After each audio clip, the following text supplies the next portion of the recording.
Hello, citizens of YouTube. This is the Geeky Nerd here, and today we're going to be talking about the Trijicon IR-HUNTER.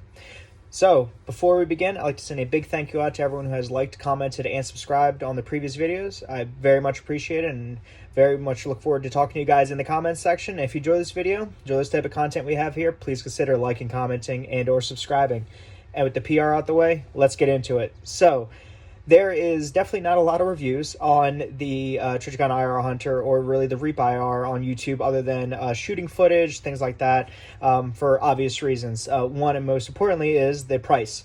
The MSRP of this is around $7,000 to $8,000. You can find it reliably on your Optic for around $5,000-ish. So definitely not a low-cost thermal optic. But it is, in my opinion, definitely one of the most robust and most bulletproof ones out there.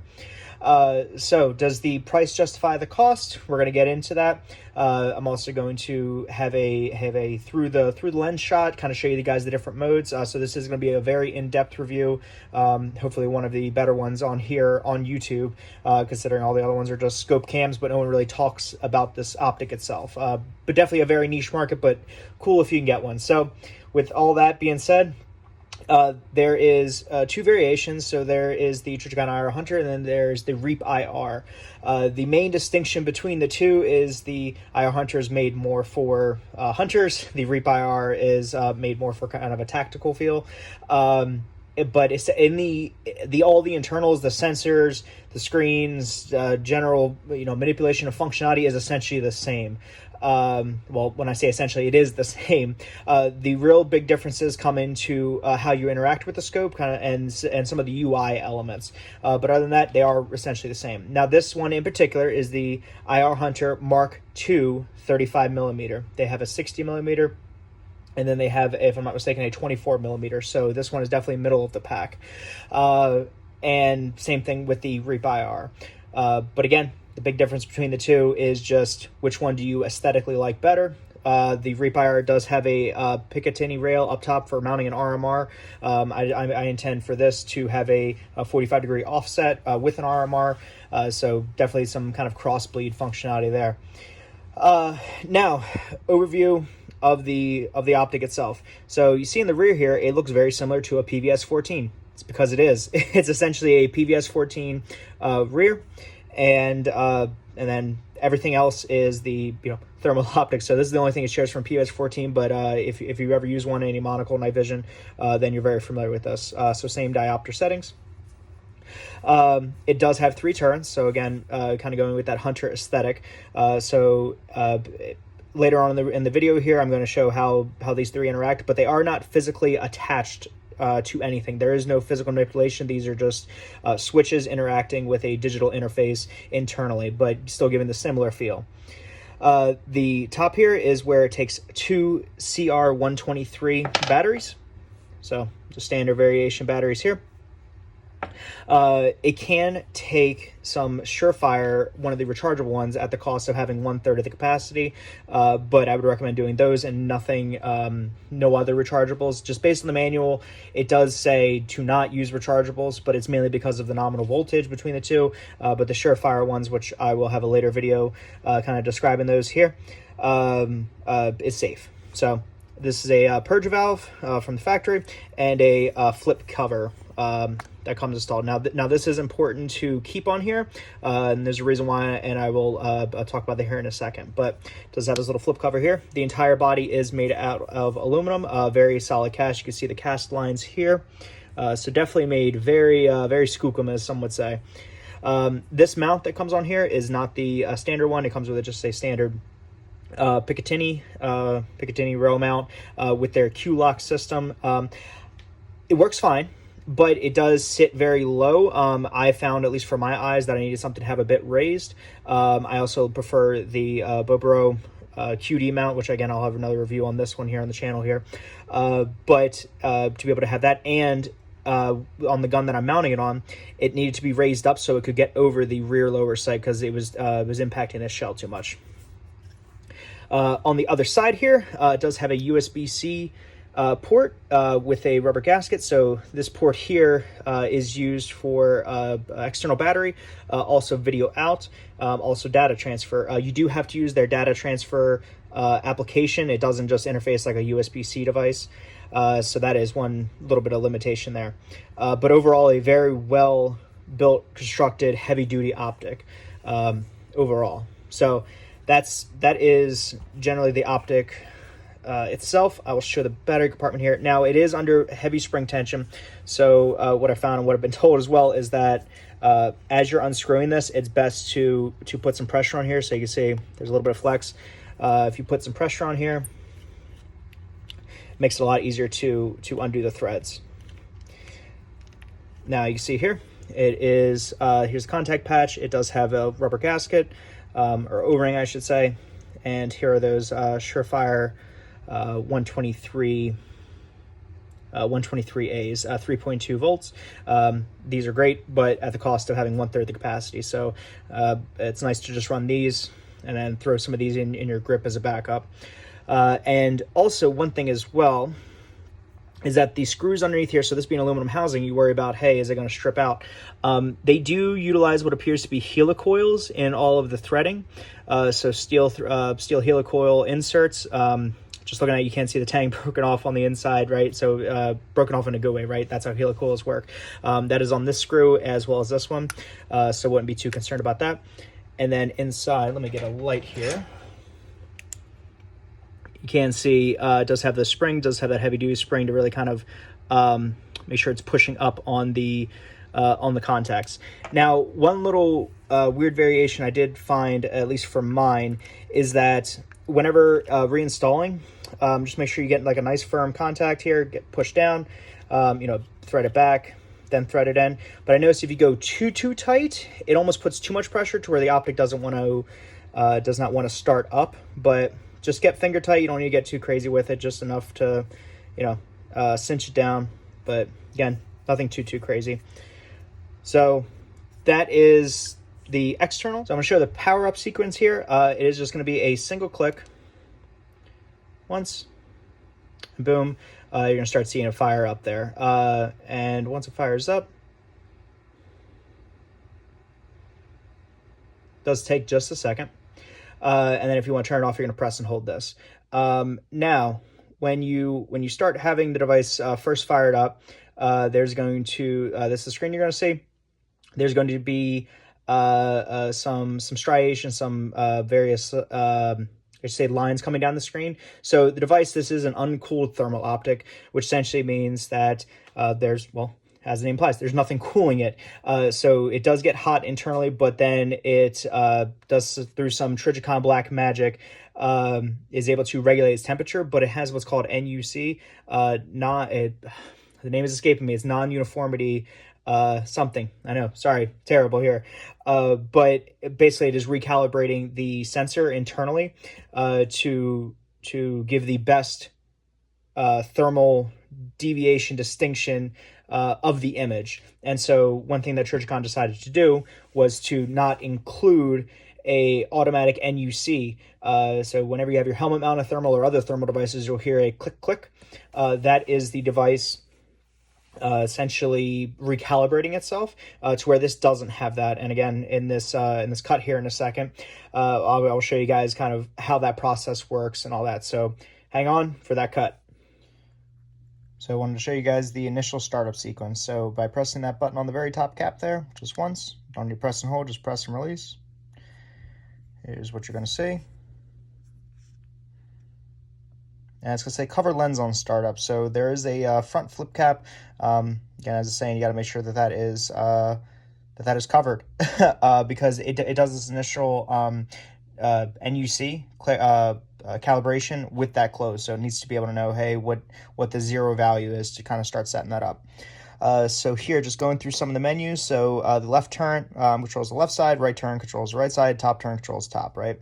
So going through here, you can have your white hot, and on the lower setting for higher contrast, you can have a bit brighter, brightest, and then black hot, lowest, medium, and high.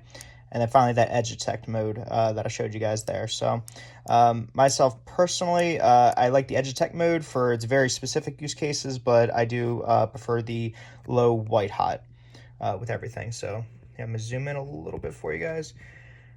So adjusting on the right side of the turn here, so you can have your digital zoom. So you go up, up, and then up.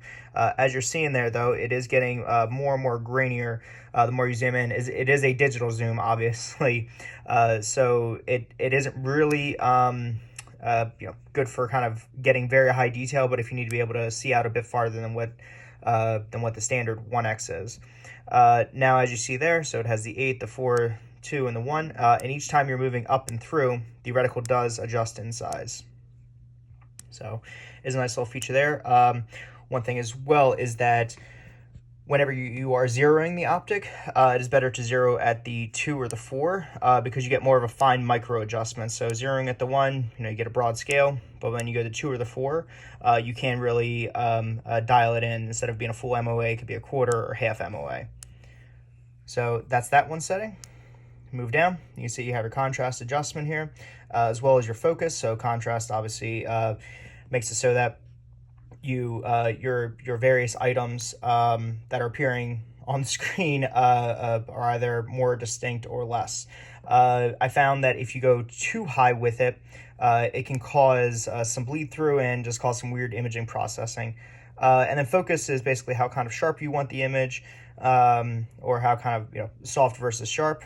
So here I have it fairly sharp with low contrast, which I feel like gives the best picture quality. Going down, so there is turn lens to calibrate, and then there is brightness on the right. See there, I have it kind of on the center. This is really just going to be a personal preference thing. If you go to the brightest setting, then it really is going to shine through the optic piece, the optic eyepiece, and you're going to see it distinct in the woods. So if you want to have a bit of concealment still, then I would recommend kind of keeping it down low. And the turn lens to calibrate, or cover lens turn to calibrate, so that front flip cap. So in order to by Trijicon's design, from everything I've read and heard, is in order to keep the least amount of moving parts. Whenever you hear the your thermal optic kind of go click click, that is it recalibrating automatically, but that is a moving part inside. With this system, the Trijicon has implemented less moving parts, so it's less likely to have any type of issues. Now, you'll start to see some little striations, some like little lines appear on screen. Obviously, we're looking at nothing right now because the front cap is closed, but after a certain amount of time, the image quality will start to degrade just a little bit. Now, after it has normalized in its environment and kind of got up temperature, that happens less and less. But when you turn that turn up top to calibrate, you'll see here it'll flash and all those little lines go away. So it'll basically reset it for the new parameters of the temperature, the ambient room temperature, and its internal temperature. So it increases that clarity. So that's something that can be done very easily. You take one hand, flip the cover down, you don't need to click it, and then you just turn the top cap, or turret, sorry. Here you have range, so that's for your reticle, so you can change through your reticle options here. So as I'm going through here, let me refocus. So reticle 1, and you can see here, reticle 1 is for MON top left-hand corner. Then you have MRAD. Then you have 223 Remington, so calibrated for that. Then 308, and then finally 300 black. So you can have different zeros per reticle that you have, so you can mount this on different weapon platforms, or whatever you prefer. If you prefer MOA for everything, then run MOA for everything. And then range, you can it does have a range per the manual. Everything I've read and again seen, there is a ranging function, so you can size up for here. I can show that real quick. So with here, if you turn that top, you can see if it fits inside that box, then your target or whatever is there is at 100 yards. As you see here, as we're kind of going up and down and around, it makes the box smaller and smaller because as distance, things get smaller and smaller. So it's a way for you to somewhat get a rough gauge on the distance of whatever your target or whatever your item is by it fitting in that box. So nice little handy feature. Haven't used it that much, but I can see its validity. Going here, so you're going to see reticle locks. So you can basically see where your zero is, see what your offset is, in order to, and you can see here what your X and your Y axis. Because it isn't like a normal site, it is doing digital calibrations, and so you're basically just moving pixels on a screen. And so with that, you see here X and Y, basically how much offset it is. Now it's locked. I'll show you how to unlock it, but after you unlock it, you have to then go back to this screen to then redo your zero. So, but that's generally how it works. Here, so you can, if you're taking pictures, you can rotate the top to capture whatever's there. ETR it's a little bit of a tricky thing to explain, but essentially if you are in a high sky environment, big sky country, Montana, Dakota, North Dakota, whatever, right? And there's a lot of sky in the background, so it's going to pick up the temperature of the sky, and then all the rest of your targets are going to be kind of washed out below, because it's taking that ambient temperature into consideration. And so what ETR does is, by turning that up, you lower the background noise, the background environment, and essentially enhance the smaller amount of targets that are there, so they don't get washed out in the background.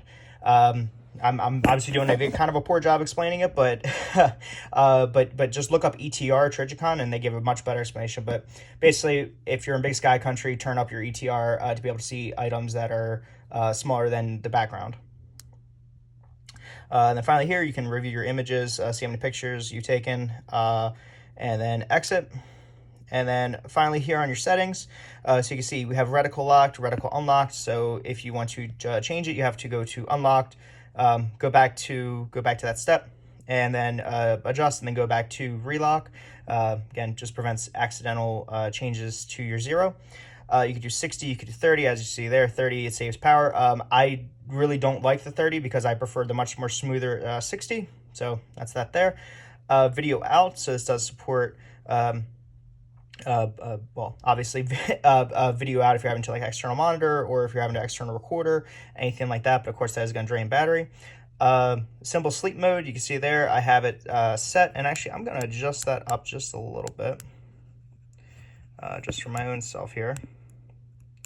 Oh no, we don't want to go locked, unlocked. It does take some time getting used to all the little settings here. And then we're going to adjust left, right. Adjust that to 15 seconds, and that's basically where you guys see the items around the edge start going away after a certain amount of time. So you do delete all the images, you can have your ranges, and you can have your reticle location depending on where on the screen you like it, and then same thing for the rangefinder. You can change some of the variables in there, but overall, just a very kind of bulletproof little setup. Not a whole lot to mess with in the settings, but definitely some value there. The one I always find myself going to is the cover lens. I usually, after I start it up, get it to here, let it go for like 5-10 minutes, cover up with the lens. After just turned on, turn to calibrate, and then I'm pretty good for maybe another 15. After 15, then I'm good for 30. After 30, I'm good for an hour. At least that's what I'm finding. Now, the batteries in here only do give about 4-ish hours on standard CR123s, and with the rechargeables, you get a third of that. But generally speaking, this is my main setting that I'm on, as well as this one. So that is the settings overview, and we're going to cut back here to discuss some other little things that the scope has to offer. And as you guys can see here with that little jump cut, so here's the image of the Trijicon IR-HUNTER looking through the scope.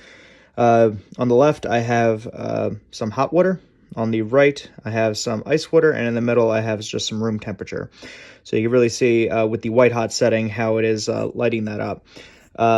You can also see I have like a little scarecrow there to kind of see some of the visual quality of the actual site, and you can pick that up. Now, one thing as well that you'll notice is that whenever you go over something that is hot, either white hot or black hot, depending on your setting, the reticle will change. So you see here on the room temperature items, it is a white reticle, but then to increase contrast, as soon as you move to the dark or to the hot spot, it will change to a black reticle. So that is one nice little feature there, but you can definitely see the white hot, black hot distinction. And of course, you can change the color palette, and I will go through that in this real quick jump cut.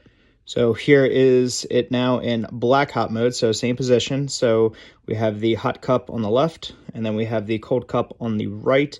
But black hot, obviously, being that you can see the color distinction. So really depends on whatever your eye prefers better. And the same feature of the contrast, when it goes over something that is opposite of it, it will contrast that. So. And final mode, as you see here, is the edge detect. So anything that has a great thermal deviation is going to outline it. So you see here, we still have the same cup setup, and you can see it basically outline those. Now, the picture does appear grainier, but it really is good to be able to pick out something that's in the field without having to just rely on your brain processing the distinction. So it does have some grain to it, but still kind of a pretty neat feature. And you can even see there between the two bottles, the room temperature one as it's getting ambient heat from the hot and from the cold cup. So you can't really tell out certain things like the little room temperature scarecrow there, because it's no real different than the rest of the surrounding items. But those two cups being a greater temperature deviation, it is outlining those. So that is that setting. So as you guys saw there, that's the general performance of the Optic and kind of how it functions and some of the UI elements. Just want to also go over the case that it comes in. So very nice sturdy case, as you would expect for an Optic of this price. It does come with a few different goodies here. Comes with this basically eye cup piece. One cool thing is that when you press down, you'll see that it opens up. This basically goes on the rear part here, and as I was saying, when you turn the max brightness up on here, it can be quite blinding, especially if you're running nods. Night vision device, sorry. It does really shine into your eye. So you can put this on here to try to eliminate some of that. One thing I found is that if you're wearing glasses or anything like that, it can't smudge your glasses, but also more importantly, it's kind of very odd to be able to get your head up to this just perfectly to be able to open this up. It really is platform dependent. But my recommendation is that if you're running this, if you run lower brightness, then you shouldn't really have too many issues. But if you do want the ultimate kind of concealment, then use this. So it comes with that. Here is the original mount that I was telling you guys about. It is their little Q-lock system here. It's very neat how it works. So you basically unscrew this part here, and then you press on here, and then this part comes out. So it always has constant pressure on the rail, which is their kind of claim to fame. It's easy to have re-zero. It definitely does work fairly well. And then once you're done, you just screw it back in, compresses the spring, and now you can't push out, and now it is fully locked in on the rail. So definitely a neat system. Doesn't require a lot of thought to be able to engage. Nice grippy finger screw there. Comes with this little USB-C to analog connector. By how they transcode the video with the IR-HUNTER, it's again, it was made with the intention of being as bulletproof as possible, and so it removes some kind of digital aspects of it, some kind of some various little bibs and bobs that some lesser grade optics come with, and then one of which is this part. So it does go to analog. It is kind of archaic, but I understand why they did it, and it's more of a novelty if you're going to use it anyway. But it has that, and then it has this USB-C to USB-C cord. It is gasketed as well, and so when using it with the Optic, you can put it in here, and that way you are keeping a waterproof seal, and you can run this to an external battery pack. I'm still testing some battery packs to be able to run with this externally, since with the CR123 standard lithium alkaline, what have you, I get about 3 to 4 hours with these Surefire ones. These rechargeables, you're getting hour and a half ish. So definitely lower battery life, right, with these. But again, how often are you going to be using this for that long? But if that is important for you, stay tuned. I'm going to provide an update as far as what battery pack is working. I tried like an Anker power cord. Didn't really work. It didn't have enough power to push through. But again, cool part is you can have this cable, which is gasketed, which is nice. Now, if the cover on this was to not be sealed, I have pretty high confidence it would still remain durable and waterproof as it is, since it is Trijicon and it is overbuilt as anything. But that's the case. Good for transporting. Going back to the Optic here. Yeah, I really can't underestimate or under describe how durable it does feel in hand. It is a heavy optic. Don't have a scale on me, but if I had to gauge it, I'd probably say it would be pound and a half to 2.5 ish pounds. Obviously, you look on Trijicon's site to see that, but it definitely is a hefty optic. It doesn't impact the feel too much on a gun. I would equate this to a higher powered scope type weight. But again, considering all the overbuiltness that is in here, definitely is warranted. As well, just some of the specs, just to talk a little bit more here, even though you guys can see it on Trijicon's site, is it does have a 12 micron a sensor, and then the rule of thumb is the lower the sensor, or the smaller the sensor, the better the image quality for thermal is. It has a OLED screen on the inside, so it does give it very crisp and clear. And you'll see various different specs, right? Like 1024 768, 640 by 480, all these different pieces, and that really comes down to the size of the sensor, and then the screen is its own separate item. So I will go into a separate video a little bit more in depth about how some of the thermal pieces do work. But with this one in particular, in my opinion, there is really no substitution for this. I did look at the AGMs. Have looked at some of the other cheaper Chinesium ones. Nothing wrong with those; they do work. But I will say, as far as being able to take a hit and keep on going, being tried, true, tested, durable, warranty, just kind of all the bells and whistles. Yeah, Trijicon has it beat, right? When you pick up those AGM ones, well, again, they work perfectly fine. I'd rather have those than nothing.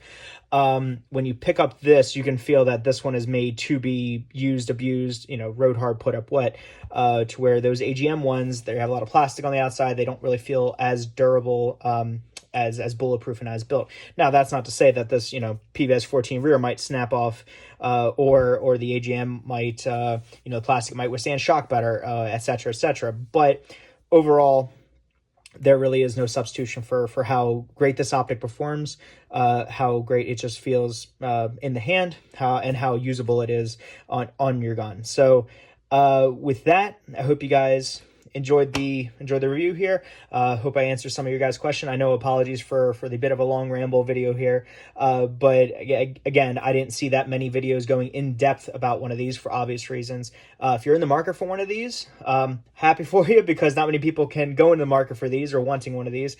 But if you found it enjoyable, helpful, or learned something new, or if you have some information for me as I'm learning this optic still as well, please feel free to put in the comment, and consider liking, commenting, and subscribing. And with that, guys, I hope everyone was having a wonderful, awesome, fantastic day, and I'll catch you guys next time. See you guys.